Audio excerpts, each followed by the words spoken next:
kind of umbrella analysis of what is happening all over the lung cancer field, because basically lung cancer, initially we used to treat based on the histology, but for the last 3-4 years it has been subdivided and again subdivided into a lot of different different entities, which is based on the molecular signatures. It can be mutations, it can be substitutions, it can be rearrangements like that. So the way the molecular medical oncology is developing, we can say in the near future, all disciplines, not only lung cancer, breast, everything, like the immunotherapy works across the spectrum, like that we will have mutations and molecular signatures, and based on that we will get different molecules and different targets. It may not be organ wise, may not be stage wise. So this is a kind of paradigm shift, a kind of radical change we are witnessing for the last 2 years. So in future, lung cancer is not the same cancer. It's a cluster of different molecular signatures, and every signature has got a target. So if it is targetable, you are using the target, and if it is not targetable, and ultimately we are resorting to chemotherapy. So cytotoxic chemotherapy is going to take a backseat, and we will have more and more different molecules. So right now, this has been foreseen by this article by Tony Mock, which was written in 2011. So in those days, initially there were only 2 targets, EGFR and ALK rearrangement. Then more and more targets evolved, and now there are at least 7 or 8 targets. So in 2004, the academic group showed that somatic mutation in the kinase domain of EGFR was associated with a high response to EGFR TKIs. And EGFR, as you can see, that it is a very kind of upstream event. And from EGFR, you are getting the RAS, P13K pathway, RAF, MEK, AKT, mTOR, then parallel to that EML4 ALK. So it's a very early event, the EGFR mutation. Which are the other driver mutations? ROS1, codes for the receptor tyrosine kinase, insulin receptor family, and is related to ALK. KRAS, found in at least 25% of the lung adenocarcinomas, but unluckily we don't have a target for KRAS. BRAF, recently we know that dabrafenib and trametinib got approved for BRAF, and at least 2 more pairs are going to come to the market in a brief time. And RET, we know that recently Retumo, that is selpercatinib, that is recently approved. It is all RET pathway is already very active in medullary C of thyroid. So many targets are P13K, that is also targets, though it is not approved in lung cancer, is going to come in the near future. And coming back to the EGFR mutation, which is the commonest, which is used in our clinical practice. We know that geftinib and erlotinib were the first generation TKIs. And which are the EGFR mutations for the students? Exon 18, 19, 20, and 21. And this 18, 19 and 21, which are constituting around 45% and 41% respectively, and they are all drug sensitive. And what about the insensitive or bad prognosis group? It is a exon 20. You can see it is roughly constituting around 1 to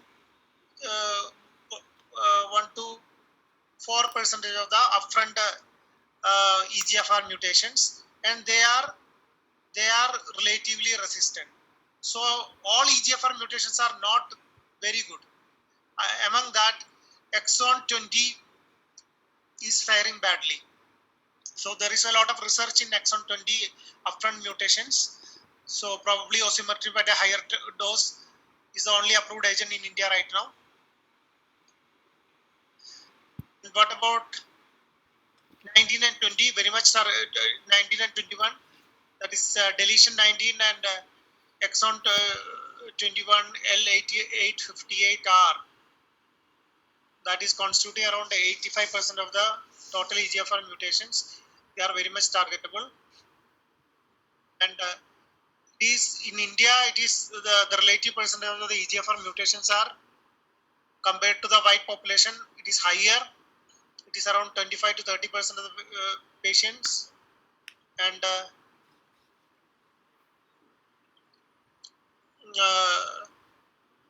so we are getting a lot of EGFR mutation patients which can be targeted by the first, second and third generation TKIs. So which is the ideal method to detect EGFR mutations? If you want to do a single test, then NGS is kind of the diagnostic method of choice, because at one go, as the future is unfolding before us, lot of targets are going to come. So you can't do 9 to 10 or 10 to 12 tests separately.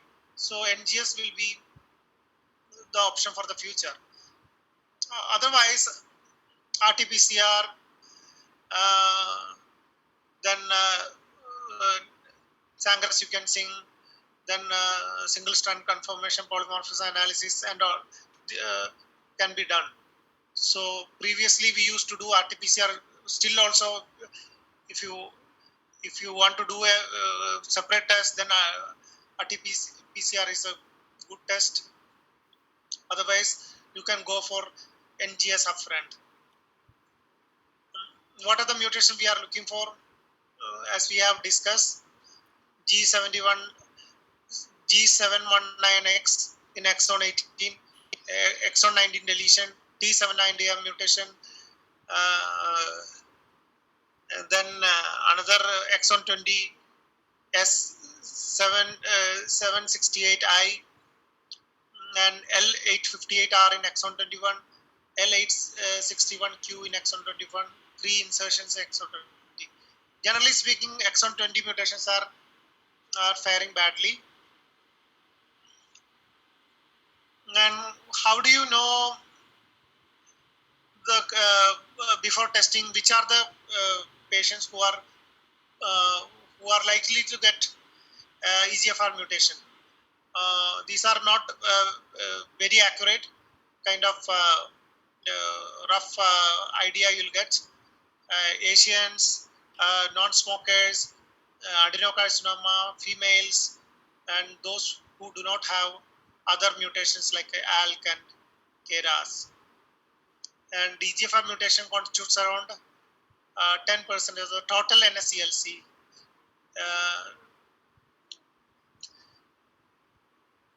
That includes squamous as well as adenocarcinoma. If you are taking only adenocarcinoma, roughly 25 to 30% of the patients are EGFR mutated.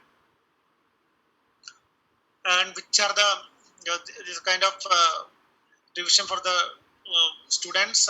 First generation are gefitinib and erlotinib, afatinib and dacomitinib. Afatinib and dacomitinib are second generation. Osimertinib and osimertinib is a third generation which is available right now in India. And disitumab and rosilectinib are currently not available. So how do you manage? Though the slides are provided by Boehringer, this can have their own bias towards it, but for the students, I will say that here, first line, you have to do, you have to use osimertinib. This is at least one of the choices. It is a category 1 choice in NCCN. And this has the biggest OS data as presented in 2019 Barcelona ESMO.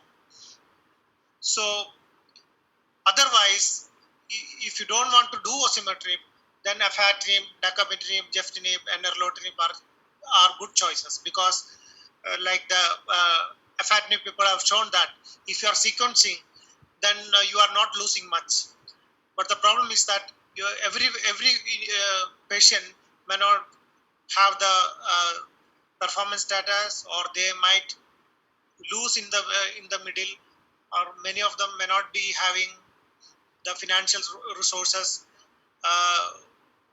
or at the time of second line treatment, they may not be alive also to take the second line treatment. So afatinib followed by osimertinib is a reasonable choice. But but the ASCO education book have last year shown a chapter saying that currently, after the OS data of FLORA study, osimertinib should be the first line. So this is also acceptable. Afatinib or erlotinib. Then follow that. If you are progressing, then you are again checking whether they are T790M mutation, then T790M mutation positive osimertinib. Then if it is T790M negative, then you can go for chemotherapy followed by immunotherapy, though immunotherapy may not be that effective in EGFR positive patients. So which are the methods to detect the mutation? We know the common targets we are looking for: EGFR mutations, ALK rearrangements, ROS1 rearrangement, BRAF mutation. Recently, dabrafenib and trametinib is available. PD-L1 expression, RET, this thing. Then these are the common targets we are looking for. And selpercatinib, RET amplification also, that drug is recently got FDA approved. So the biggest attraction of these agents is that the response rate is in excess of 60%. So it is much better than chemotherapy. And the slides are talking about the methods to detect these mutations. We will go to that later. Then the prevalence we will talk first. Then EGFR mutation is roughly, this is including the squamous and the adeno-CA. So the percentage may not be restricted to adenocarcinoma only. So among the EGFR, among the NSCLC, 10 to 15% are EGFR mutation positive patients. ALK is present in 3 to 7. ROS1 roughly 1%. BRAF again 1 to 2%. DL1 expression 24 to 60%. Molecular diagnosis by RT-PCR. EGFR is treated by RT-PCR, Sanger sequencing, and as I described previously, NGS. ALK rearrangement. Now Roche Vendana IHC is FDA approved, and FISH was the gold standard previously. NGS, of course, it can catch all these mutations and rearrangements. ROS1 rearrangement, ideally by FISH. Now IHC is also picking up. NGS always there. BRAF mutation, again NGS, RT-PCR, and Sanger sequencing can be employed. PD-L1 by FDA approved IHCs. And what about the ALK rearrangements? This we all know. ALK EML fusion leads to uncontrolled proliferation and angiogenesis and increase cell survival. This is a slide of IHC positive ALK, IHC equivocal, and this is IHC positive control. And this EML for ALK rearrangement fish, which was widely used and currently also one of the gold standards. And this is roughly positive in around 5% of the NSCLC that we have already described. Crizotinib is the first generation, and ceritinib is a second generation, alectinib is a third generation, lorlatinib and brigatinib are the further down the line, fourth generation. So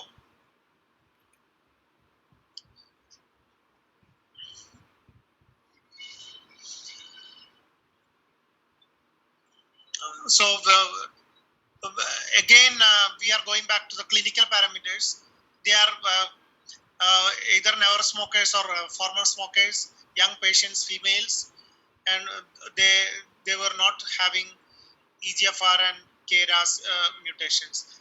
They used to say that they are mutually exclusive, EGFR and ALK, but now there are a few case reports where the very few patients are both EGFR and ALK positive cases. But classical teaching is that they are mutually exclusive. So this is a Indian study from TMC Kolkata. They were saying that if you are IHC positive, even if you are FISH negative, they respond to crizotinib. This I used to tell my patients, relatives, and students that IHC, if it is positive, then you can start crizotinib, even if the FISH is inconclusive or not done or negative. Here they are saying that 2 ALK positive patients and FISH negative patients responding well to EGFR, ALK positive treatment, that is crizotinib. And here also 3 ALK IHC positive and FISH negative, they are responding well. What about the ROS fusion?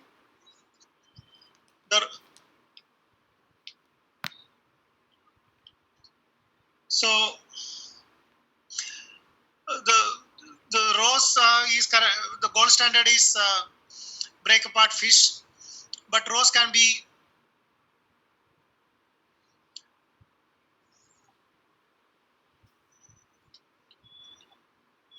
ROS can be detected by IHC as well as by NGS method. So if you are ROS positive, again crizotinib is one of the treatment options. But the good thing here is that if you are using crizotinib for ROS1 fusion, you are getting a very good overall survival.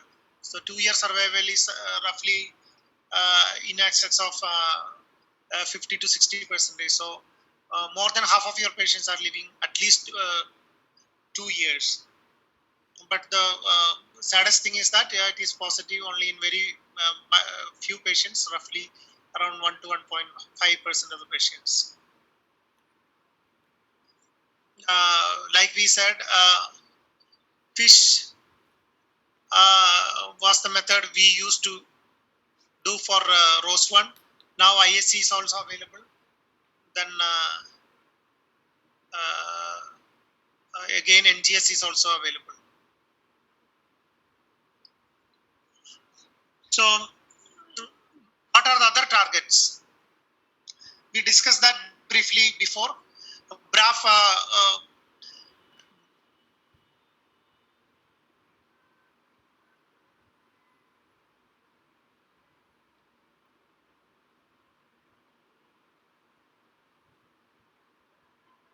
Hello.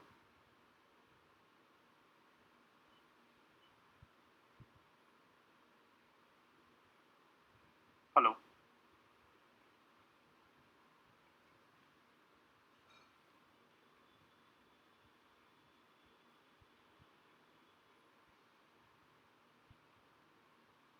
Hello. Tilak? Pankaj, you are audible. Yeah, Niranjan sir is not audible now.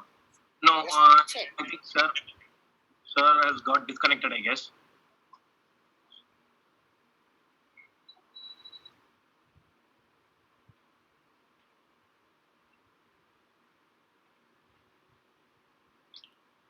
Tilak, can you check with sir?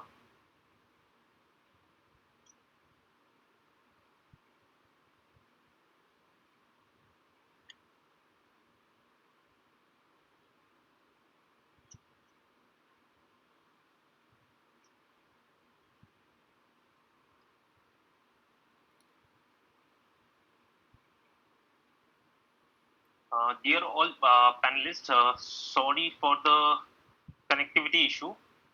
We'll just have a word with Dr. Partha Sathi and we'll get back to you. Hello. Yeah, Tilak. Hello. Sir, Dr. Partha Sathi is joining again. There was some connectivity issue. Okay. Sure.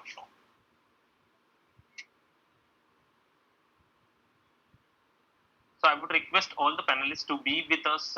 Sir is going to join in next 1 or 2 minutes. There was some internet connectivity issue.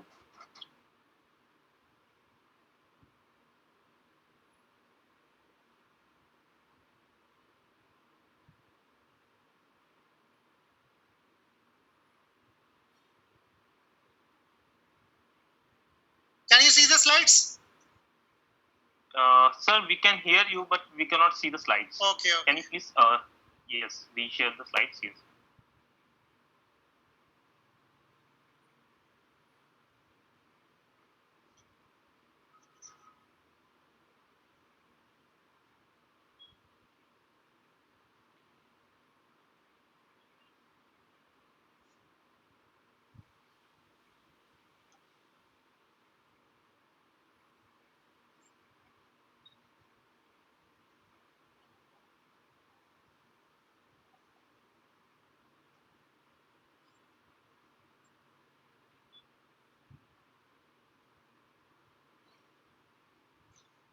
Are you able to hear? Yes, sir. We can hear you. We can see the slides also. Please okay. Go ahead, so I had an internet snap, so the line got disconnected. So I'll start from where I have stopped. So other than this EGFR ALK and ROS1, we got the BRAF mutation. Dabrafenib and trametinib recently came to India, and now we have got one more target that is also roughly around constituting around 2% of the patients, and MET amplification and as well as MET exon 14 skipping mutation. Both are targeted by crizotinib. RET rearrangements, these selpercatinib and cabozantinib. Cabozantinib was already there. Selpercatinib got recently approved by FDA 1 week back. HER2 mutation, afatinib and neratinib are effective.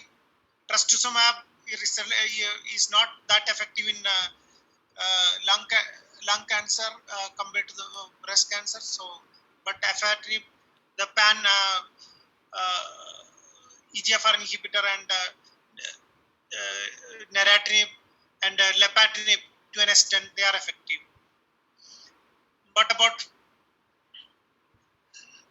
MET exon 40 mutation? Crizotinib and cabozantinib are effective, and they are mainly female.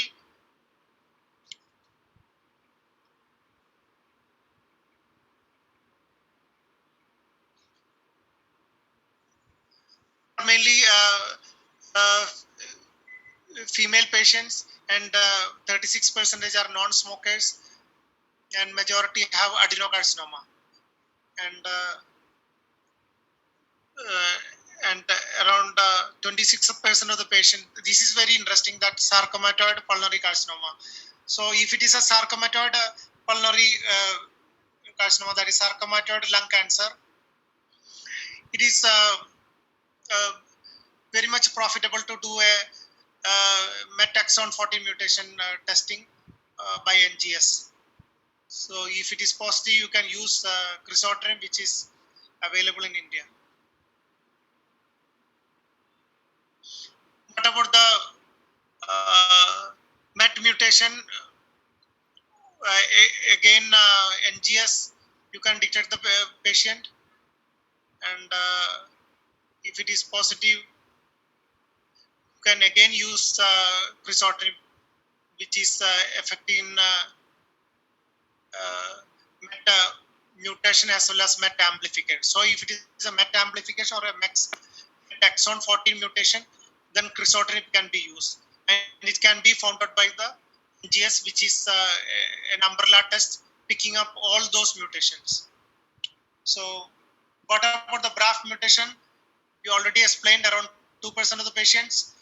Currently, BRAF V600 mutations are found out to be sensitive to dabrafenib and trametinib. So there is no separate test currently commercially available. We are using it by the NGS. So if it is positive, then you are getting a very good response rate of in excess of 60% with a PFS of 10.1 months. That is unprecedented in lung cancer. So you 10.1 PFS months of PFS. That means it is much better than chemotherapy. So if it is a BRAF mutated NSCLC, you can stop your chemotherapy and change over to dabrafenib and trametinib. What about the RET mutation? We already explained that RET fusion can be picked up by NGS, and there is a break-apart fish also designed for that.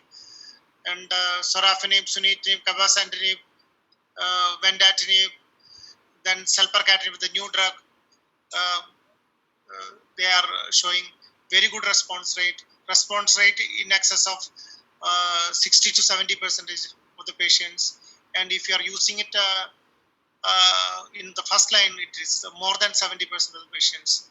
So this is currently approved for thyroid cancers, and you can use this vendatinib, cabozantinib,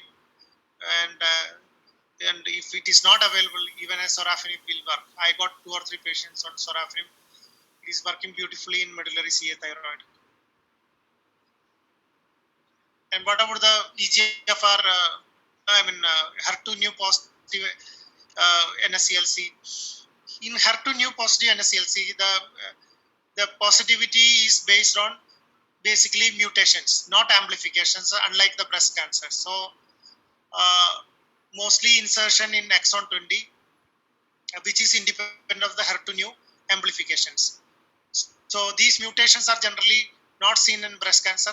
They are mainly amplifications are seen in breast cancer. So it is seen in around 2% of the lung adenocarcinoma. And as we said, afatinib, dacomitinib, and neratinib and lapatinib can be used.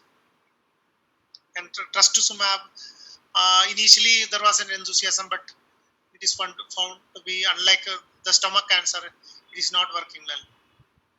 So this is a kind of very busy slide. We'll say which are the targets available. That in the beginning we said that lung cancer is not a single entity anymore. It is a cluster of different molecular rearrangement and mutations. So if it is an EGFR gene mutation, then EGFR kinase inhibitors. And if it is an ALK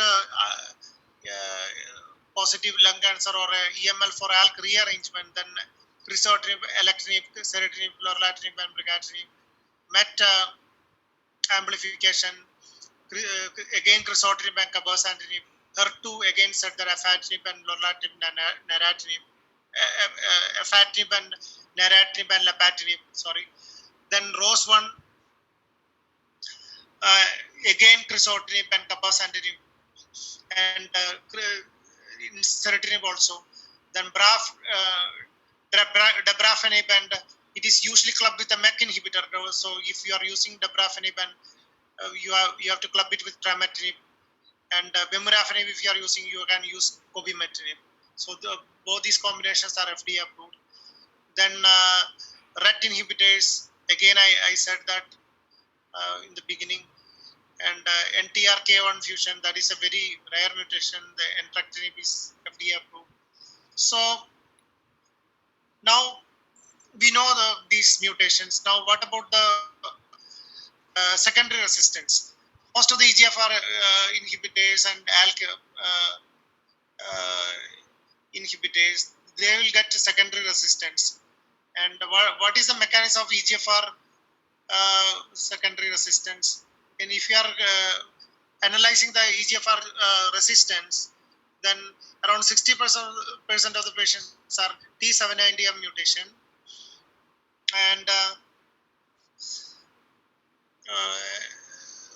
rest of the things are kind of clubbing of MET and T790 around 3% of the patient, small cell transformation and T790M around 2% of the patient, pure small cell transformation in 1% of the patient, small cell transformation and MET amplification in 1% of the patient, MET amplification alone in 3% of the patients.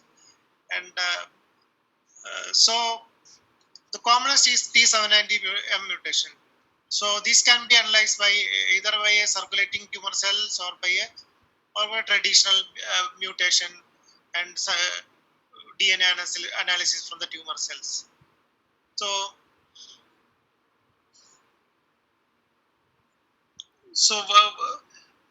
when a resistant KS comes to you, you are trying for a biopsy from the tumor tissue. So if it is a tumor tissues available, you can analyze the T790M mutation by again the same method of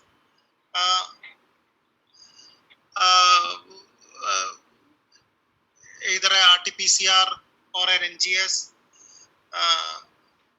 And if it is not available from the tumor tissue, suppose the tumor recurrence is in the brain, the tissue is not easily available, or in the very interior part of the lung where needle is not approaching, or it is not very conducive for the endoscopic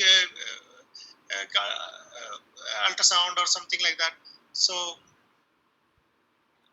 you can go for the circulating tumor cells. So if direct biopsy is not possible, the liquid biopsy is an answer. So we'll skip this slide. These are the custom panel available for the lung cancer. So the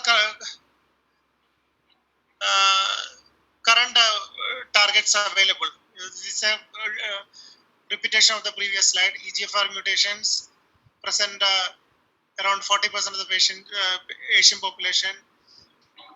Erlotinib, Gefitinib are the first generation. Safatinib and Dacometinib are the second generation, and Osimertinib is the third generation, and many molecules are available. ALK, everybody knows, crizotinib, ceritinib, alectinib, and lorlatinib.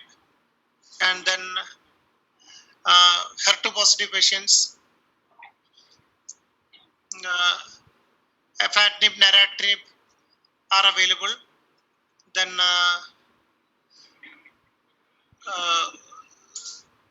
this BRAF positive patient, again I said around 5%, around 2% of the patients. Then again, dabrafenib and trametinib is a combination available in India. ROS1, again crizotinib. RET we have already explained.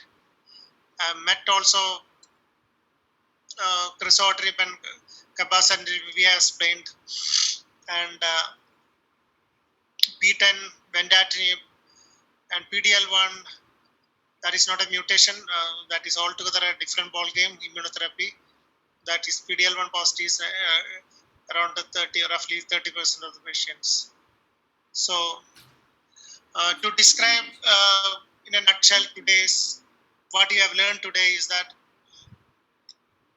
EGFR mutations, you are using the EGFR kinase inhibitors, and one molecule may not work for an indefinite period. So T790 mutations, if it is positive, then you can switch over to osimertry MET amplification could be detected in NSCLC.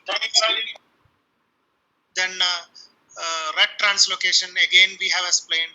HER2 mutation, we have learned that it is slightly different from what we are witnessing from breast cancer, and trastuzumab is not very effective, but at the same time other molecules like lapatinib, neratinib, and afatinib can be used.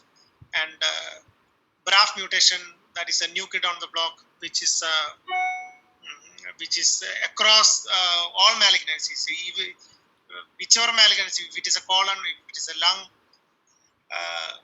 it's a melanoma.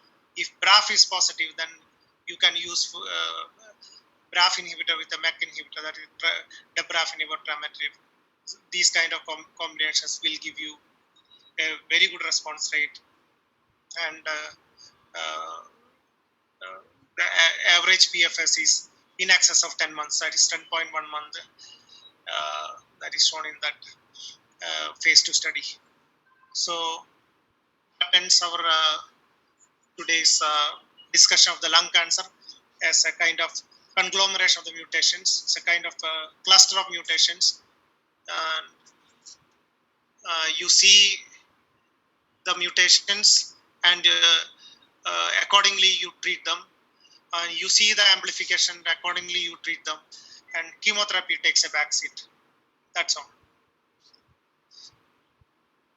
Thank you, sir. Thank you very much for